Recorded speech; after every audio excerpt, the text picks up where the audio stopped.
Hey y'all, this is Lisa here from My Copper Life, and I sure hope you are doing really good today. In this video, I'm going to show you guys how I make large batches of jump rings and how to make Byzantine style chain, which is a type of chainmail. Seems hard, but it's not too bad once you get the hang of it. So stick around and maybe you too can learn to make chains such as this.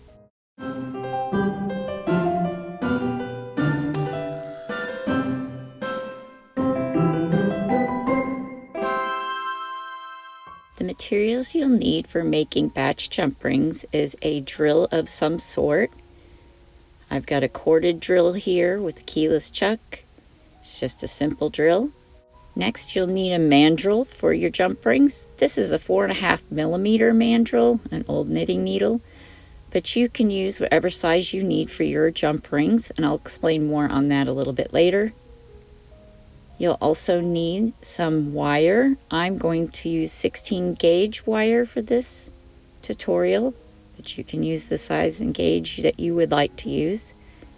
I'm going to use this microfiber cloth, and I'm also going to need a pair of flush cutters.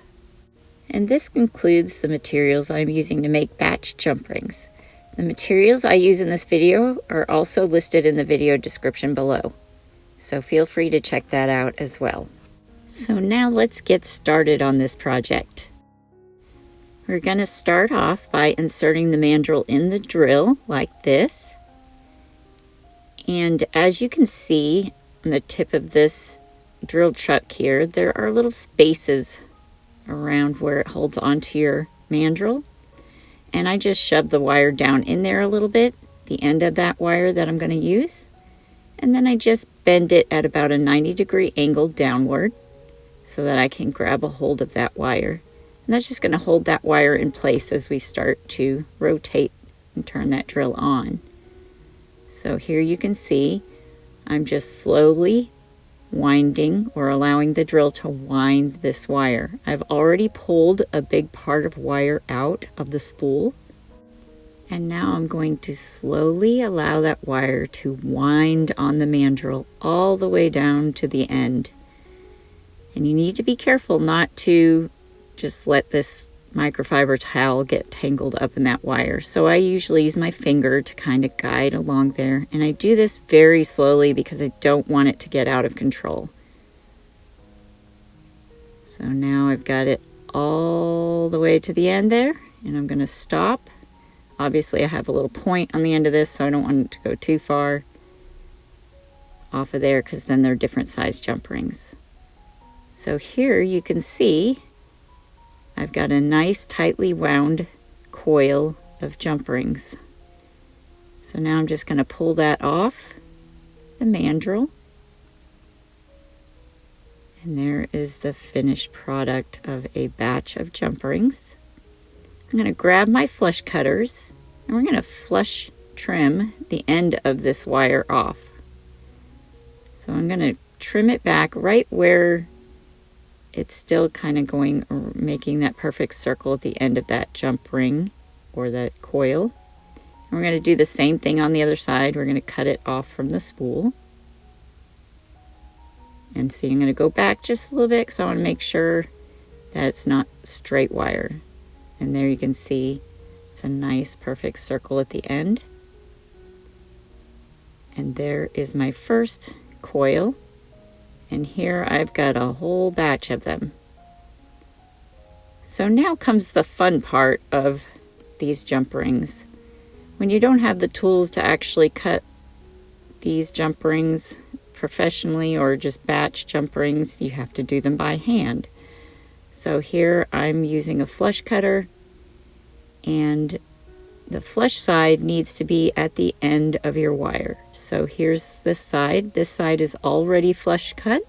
So I'm going to flip my flush cutters around and flush cut the other side to grab that first ring off. So here you can see I've got two nice flush cut ends there that will come together nicely and a perfect little circle. So again, I already have a flush cut side there, so I flip the coil around And now I've got a second jump ring. So as I said here before, once you flush cut one side, the other side of that flush cut is going to have this little point. And we don't want that on our jump rings. It will show up. So I'm going to flush cut that off so there's minimal waste. There you can see it's nice and flush cut. And now I'm going to flip my cutters so that flush side is facing the wire I'm going to cut. And there you have another flush cut ring. Again, cutting off this little point, getting a flush cut, flipping my flush cutters, and cutting that ring off. And there we have our first few jump rings. And then this is what it looked like once I got all of those rings cut. There's quite a few of them. So now that we have all of these jump rings, we can now work on making our Byzantine chain. So here you can see I've got some 4.5 millimeter 18 gauge jump rings. And I generally use these for men's bracelets, but sometimes a chunkier women's bracelet. And these are 3.5 millimeter 18 gauge jump rings, which I use a lot more for women's bracelets and chains. It just depends on the size you want. You can even go smaller with 20 gauge wire, and you'd need about a 3.2 millimeter mandrel for that. So the only tools you're going to need to make this chain are a couple of pliers. These are chain nose pliers. One is a bent chain nose plier and the other is just your traditional chain nose plier. You can use two straight, two bent, whichever. I just find it easy to use a bent nose and a chain nose plier. Here's the example of a 4.5 millimeter 16 gauge wire men's Byzantine bracelet. I usually do this for the men's bracelets, but it can also be used for women who like the chunkier look. So there you can see that one. But I also make this same bracelet with the 3.5 millimeter 18 gauge wire. So this I usually call my women's bracelets, but sometimes the women prefer the chunkier look. Generally, I don't have men who like the smaller. It's a little bit more feminine, and as you can see on my wrist, this looks a little bit better than that big chunky one. So there are the two differences. You've got the one on the left, that's a 3.5 millimeter 18 gauge. The one on the right is 4.5 millimeter 16 gauge. Your 20 gauge with 3.2 millimeters would be even smaller than those. So let's get started here. Here is one of the jump rings we made, and notice how I'm closing that jump ring up. You want to twist that jump ring back and forth until it's lined up evenly and straight, and see I've got the perfect circle there. We are going to close a bunch of jump rings for this chain. And now we're going to do this again, but this time open the jump rings. So about 1/3 of your jump rings you're going to close, and 2/3 of them you'll open. So depending on the length of your chain you want, you'll have to kind of figure out the number of jump rings you want. Just start with a batch of them. Now we're all prepared to start our Byzantine chain. This may take a little bit to get used to, but just try to follow along as best as you can. So first we're going to start with an open jump ring. And onto that open jump ring, we're going to add 4 closed rings. So here you can see 2, and we're adding 3, and then we're going to add one more, 4. So there we have 4 jump rings on the open jump ring, and now we're going to close that open one up. Now a Byzantine chain is basically a double chain the whole way. So we have one single jump ring going through those 4 rings, and we actually need 2. So I'm going to grab another open jump ring, and slide that ring through the 4 rings that we just put on there, like so. And now we're going to close this ring. So I'm going to readjust my pliers so I can grab both sides. And then I'm going to twist that jump ring closed until I get it lined up just the way I'd like to. And now we've got 2 jump rings with 4 jump rings hanging off of those 2. So there you can see that. Now we're going to separate the 2 or the 4 jump rings. So we're going to have 2 on one side and 2 on the other side. And here you can see we've created a 3-link chain. So it's a 3-link double chain basically. And there you can see that. And now I'm going to grab a piece of scrap wire, which I have here, and I'm going to thread this piece of wire through the end of that chain, like that. And so it just makes it easier to hold on to when you're doing this first part, because it can be really hard to hold on to. So now these 2 little rings, we're going to split them apart and then splay them out and then flip them over and then sandwich the first 2 jump rings between those 2. We're going to make like a little V shape, as you can see here. So you can see that those 2 jump rings were sandwiched between the other ones, and we've got this little V shape happening. Then we're going to split these 2 jump rings apart, like so. And then here I'm going to show with my pliers, there's a small little space right up underneath these 2 rings. This is where we're going to put our next 2 jump rings, is in that small space. So I'm going to hold on to this little thing like this, grab my pliers and that open jump ring, and then slide that jump ring in through that space, like so. Now we need to close this jump ring off. So I'm going to grab both sets of my pliers, twist that jump ring closed until we get it nice and lined up. And there we've got that jump ring on there. Now again, this is a double chain, so now we need to put a second one in that same little spot. This very first one is the most difficult of the entire chain. It's just very hard to hold and get that first little couple jump rings in there, but it can be done. And there we placed the second one right up next to that first one. Just like that. You can see there's 2 in there. And now we're going to close this jump ring.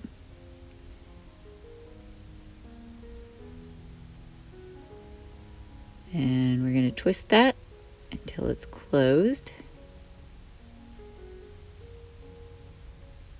Like so.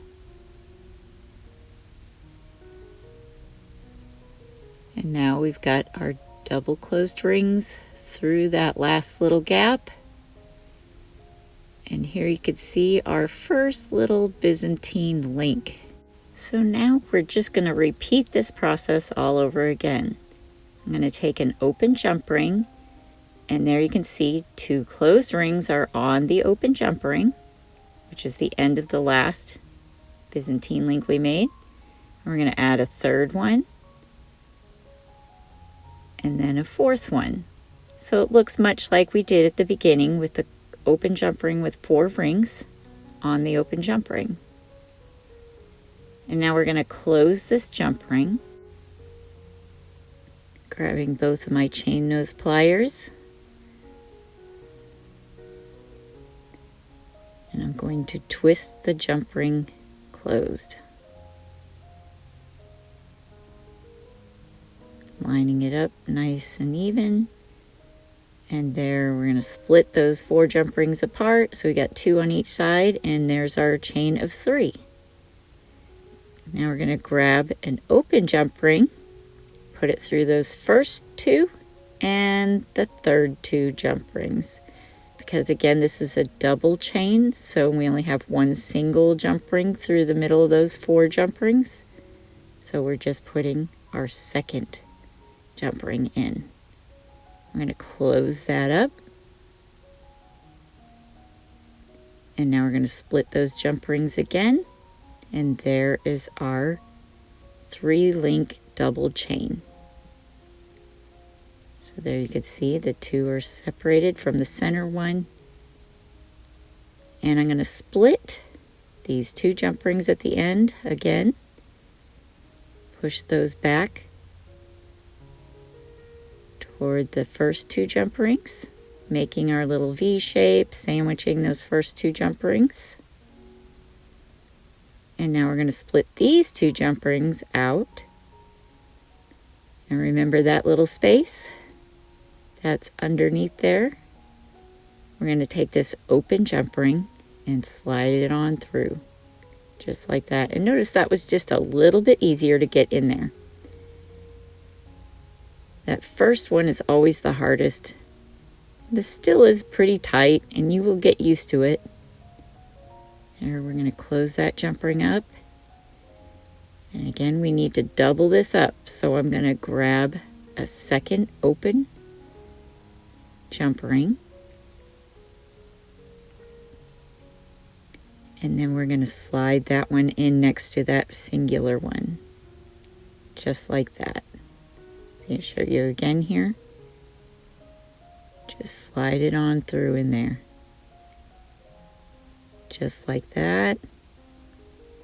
And it's always best to grab the very end of that jump ring when you're doing that. Gives you a little bit of space to get that jump ring in there. And now we're going to twist this jump ring closed.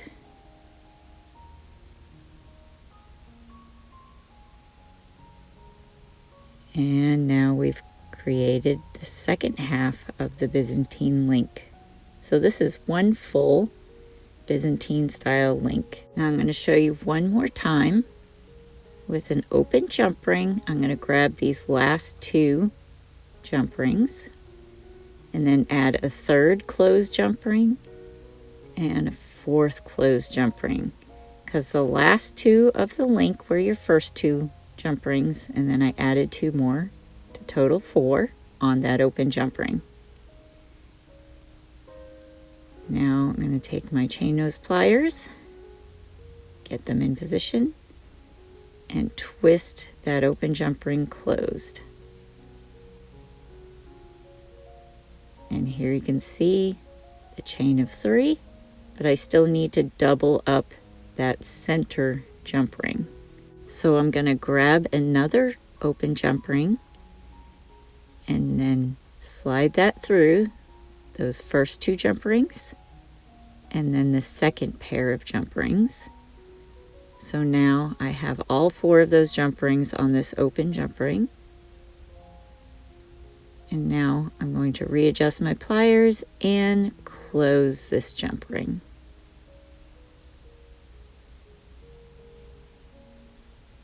And now we have a completed 3-link chain doubled up.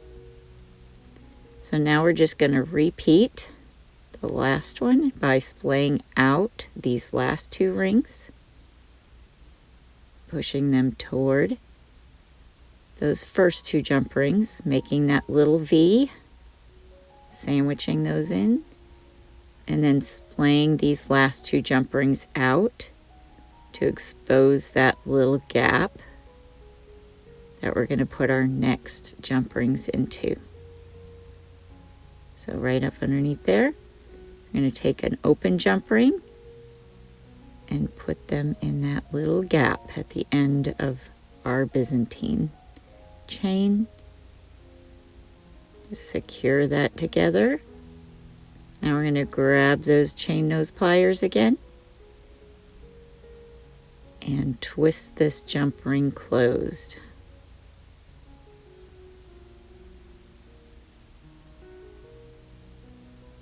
And now again, this is a double chain, so we need to grab another open jump ring and slide it right in next to that first one.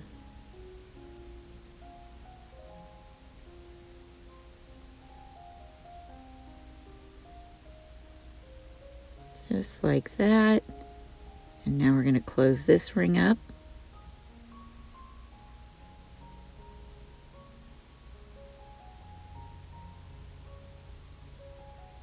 And there you have an inch of Byzantine chain.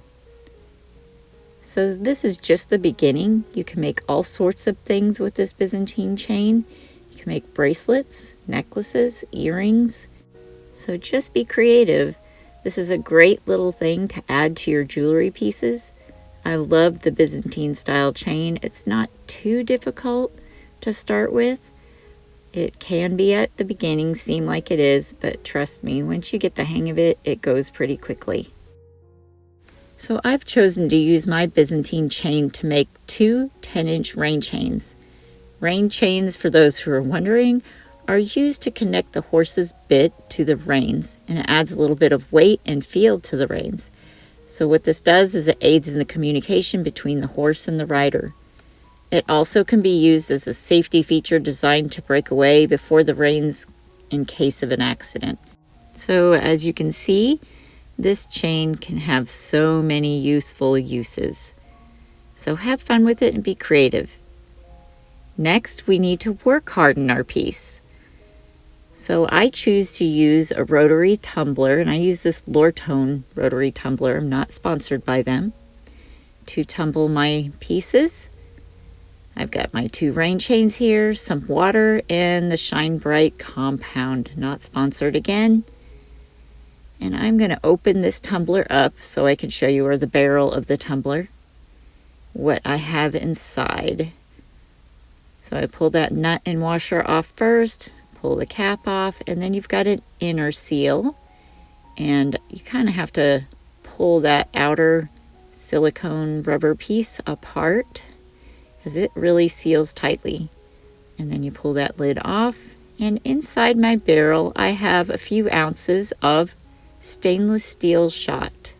As you can see, there's a bunch of different sizes and shapes, and this just enables for all those little pieces to get in between all the little tiny spots of our pieces that we put in there to shine and clean up, because there's a lot of little crevices it needs to get in between. So now I'm going to add some water inside this barrel. I'm only going to add enough just to come to the top of my shot. And so here you can see it just barely comes to the top there. And now I'm going to add some of my burnishing compound into this water. And I usually just add a few little drops, doesn't take much. And what this does is it just cleans and shines and burnishes your piece that you put in there, and adds a little bit of lubrication in there. So now we're just going to add our pieces down into the barrel. And then we're just going to reverse order, put everything back together. So first we're going to start with that lid, making sure we get a good seal. This takes a little bit.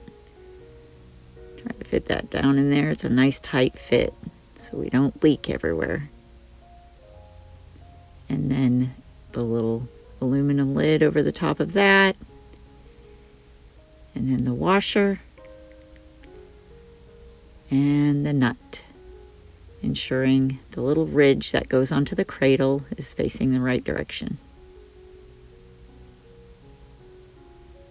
And then we're just going to snug that down, making sure that lid is good and tight, and then we're going to place that little groove onto the little cradle. And then this model does not have an on-off switch, so I just have to plug it in to turn it on.